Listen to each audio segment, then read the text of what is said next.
pornograffi. Roedd e'n byw mewn plas a gopar bryn. Roedd ei wallt yn fyr a'i groen yn wyn. Ac wrth iddo edrych roedd ei ben yn troi, ei galon yn dechrau cyflymu. Ac wrth iddo ddarllen roedd ei ben yn troi, a'i ysbryd yn dechrau codi.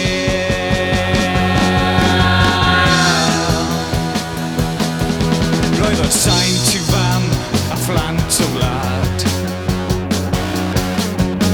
I lygaid yn goch, a'i gelwydd yn rhad. Roedd ei sgidiau'n lan, a'i siwt yn dwt, ac yn cadw i gyd yn saff mewn cwt. Ac wrth iddo edrych roedd ei ben yn troi, a'i galon yn dechrau cyflymu. Ac wrth iddo ddarllen roedd ei ben yn troi, a'i ysbryd yn dechrau codi.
Roedd o'n debyg iawn i chi a fi.